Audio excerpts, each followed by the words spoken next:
Wikipedia dikenal sebagai sebuah website yang mengetahui segala hal. Dia menyimpan catatan untuk banyak hal penting, termasuk peristiwa gelap, aneh, ataupun mengerikan. Berikut ini adalah beberapa artikel yang cukup mengerikan yang pernah dimuat dalam Wikipedia.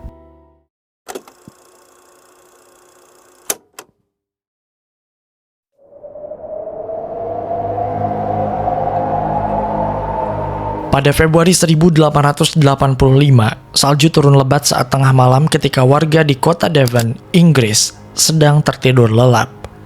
Tidak ada warga yang keluar rumah karena cuaca yang dingin sehingga mereka lebih memilih untuk menetap di dalam rumah. Mereka tidak tahu bahwa mereka akan melihat sesuatu yang janggal di pagi hari. Saat matahari terbit, saat mereka akan melakukan aktivitas, mereka dikejutkan dengan sebuah penemuan aneh.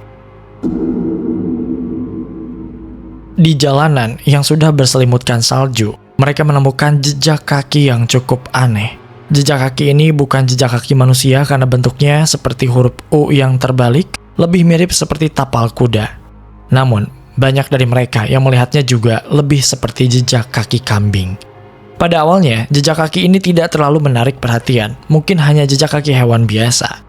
Namun, lama-kelamaan mereka mulai merasa merinding melihat pola jejak kaki tersebut. Rupanya, jejak kaki ini sangat panjang, bahkan terbentang hingga 100 mil atau 160 km.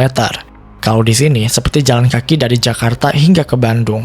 Dan ingat, jejak kaki ini muncul setelah hujan salju kemarin. Artinya, makhluk ini melakukan perjalanan sejauh itu hanya dalam waktu 1 malam saja tanpa istirahat. Di beberapa tempat, jejak kaki itu nampak seperti akan menghampiri rumah-rumah warga. Namun itu tidak pernah terjadi karena jejak kakinya memperlihatkan bahwa sosok atau makhluk ini kembali berjalan, namun entah kemana. Semakin diperhatikan, jejak kaki ini semakin membuat merinding karena jejak kakinya terus berjalan lurus walau ada hambatan. Diketahui, jejak kaki ini melewati sebuah tembok yang tingginya mencapai 4 meter. Jejak kaki itu nampak terlihat lurus, ada di kedua sisi tembok seolah dia menembus tembok tersebut. Tidak hanya itu, jejak kaki ini juga nampak berada di satu sisi sungai, namun terlihat kembali di sisi sungai yang lain dalam pola yang tegak lurus juga, seolah menunjukkan bahwa makhluk ini lurus melintasi sungai. Padahal, malam itu sungai tidak membeku, yang artinya airnya cukup deras dan sangat dingin. Dengan jejak kaki yang tidak wajar ini, penduduk sekitar langsung memiliki asumsi bahwa ini pasti bukan makhluk sembarangan. Mereka menyebut ini sebagai jejak kaki setan. Sejak jejak kaki ini berbentuk U seperti tapal kuda dan kadang seperti kaki kambing, mereka mengaitkannya dengan sosok setan. Seperti apa yang sudah melekat di pikiran mereka, setan biasa identik dengan sosok kambing. Jejak kaki yang menempel di selimut salju di area rumah mereka cukup membuat merinding jika dikaitkan dengan sosok setan. Mereka membayangkan bahwa di malam itu, setan sedang berjalan melihat dari satu rumah ke rumah lain. Selain teori mengenai keberadaan setan ini, ada juga yang berteori bahwa itu adalah jejak besi yang terikat pada balon. Jadi ada kesaksian warga yang melihat bahwa sehari sebelumnya ada balon yang lepas yang terikat oleh benang dan besi. Jadi benang dan besinya itu ikut terbawa juga. Dipercaya besi itulah yang membuat jejak kaki tersebut. Namun teori ini tidak menjelaskan kenapa jejak kakinya tegak lurus bahkan saat ada tembok setinggi 4 meter dan juga aliran sungai, jejak kaki itu masih ada. Hingga saat ini, tidak ada yang tahu apakah itu jejak kaki hewan, balon, atau setan.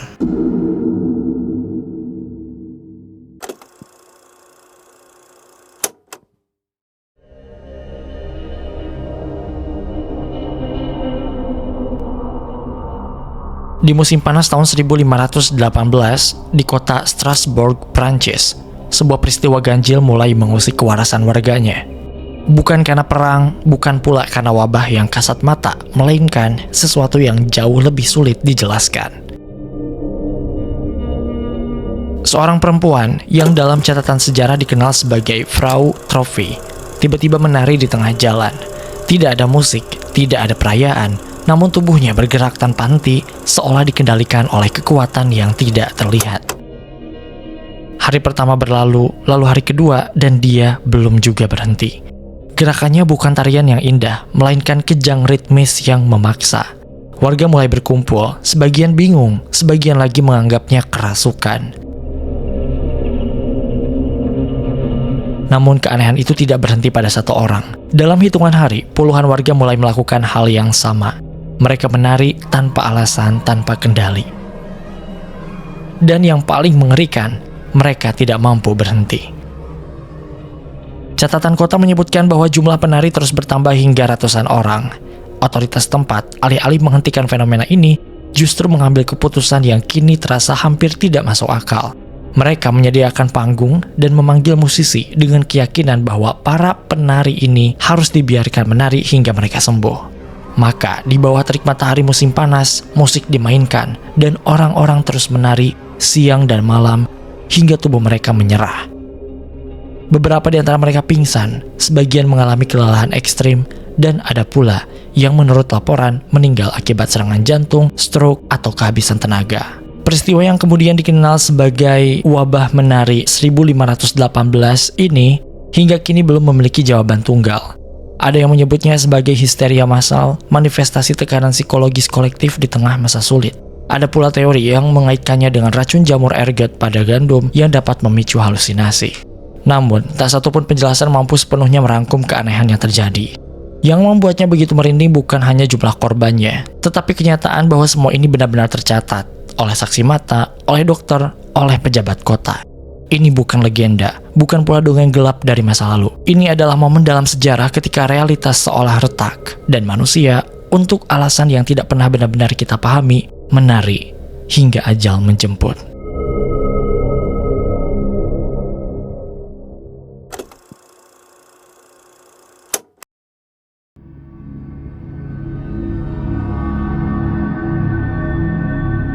Di suatu wilayah terpencil di Siberia, jauh dari jalur peradaban dan nyaris tidak tersentuh manusia, terdapat sebuah hamparan hutan yang pada awal abad ke-20 menyimpan pemandangan yang sulit dijelaskan.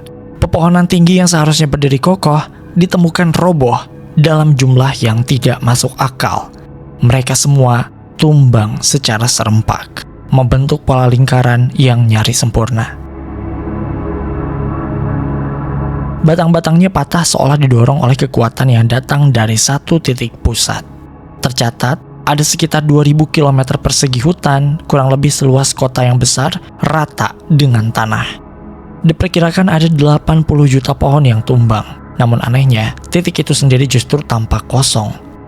Jadi, kalau misalnya ini karena meteor, harusnya kan ada bekasnya gitu kan, ada kawahnya gitu. Nah ini tuh nggak ada, tidak ada bekas tumbukan. Hanya ada kehancuran yang begitu rapi, seakan-akan hutan itu dijatuhkan oleh sesuatu yang tidak pernah benar-benar menyentuh tanah. Sementara itu, laporan dari wilayah yang sangat jauh dari lokasi menambah lapisan kejanggalan. Pada malam-malam setelah kejadian, langit di beberapa bagian Eropa dilaporkan bersinar terang. Cukup terang, hingga orang-orang bisa membaca tanpa lampu. Sebuah cahaya pucat menggantung di atmosfer, bertahan lebih lama dari yang seharusnya dimungkinkan oleh fenomena alam biasa. Menurut kesaksian lain, mereka yang berada lebih dekat dengan pusat kejadian menceritakan sesuatu yang bahkan lebih sulit dipercaya. Sebuah kilatan cahaya melintas di langit, diikuti oleh suara ledakan yang datang beberapa saat kemudian. Cukup kuat untuk mengguncang tanah, memecahkan kaca, dan menjatuhkan manusia dari tempat berdiri mereka. Peristiwa ini kemudian dikenal sebagai Tunguska Event, sebuah misteri yang selama bertahun-tahun membingungkan para ilmuwan. Ekspedisi yang tiba di lokasi bertahun-tahun setelahnya hanya menemukan satu hal yang pasti, yaitu kehancuran dalam skala yang luar biasa tanpa sumber yang jelas. Para ilmuwan dibuat bingung hingga akhirnya mereka datang dengan sebuah teori. Diduga, sebuah meteorit atau pecahan komet memasuki atmosfer bumi dengan kecepatan tinggi. Lalu dia meledak di udara sebelum sempat menyentuh permukaan. Ledakan ini melepaskan energi yang begitu besar, menciptakan gelombang kejut yang meratakan hutan dalam sekejap. Sebuah ledakan dari langit yang tidak meninggalkan kawah karena memang tidak pernah benar-benar jatuh. Jadi, meteor itu sudah meledak duluan di langit sebelum akhirnya menyentuh tanah. Dan efeknya sangat luar biasa karena bisa sempat menumbangkan banyak pohon di area hutan. Namun, bahkan dengan penjelasan itu, keanehan peristiwa ini tidak sepenuhnya hilang. Karena yang membuatnya begitu merinding bukan hanya kekuatan ledakannya, melainkan cara dia terjadi. Tanpa peringatan, tanpa jejak yang jelas, dan meninggalkan dunia yang lebih banyak pertanyaan daripada jawaban.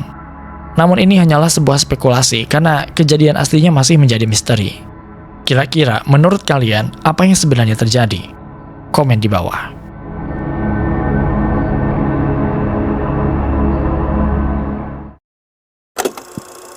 Oke guys, itu dia beberapa artikel yang cukup mengerikan di Wikipedia. Apakah cukup mengerikan buat kalian? Komen di bawah. Ini adalah channel baru yang akan membahas beragam hal mengerikan yang pernah terjadi di muka bumi ini. Jadi, pastikan kalian subscribe dan aktifkan notifikasi loncengnya untuk dukungan channel ini. Terima kasih.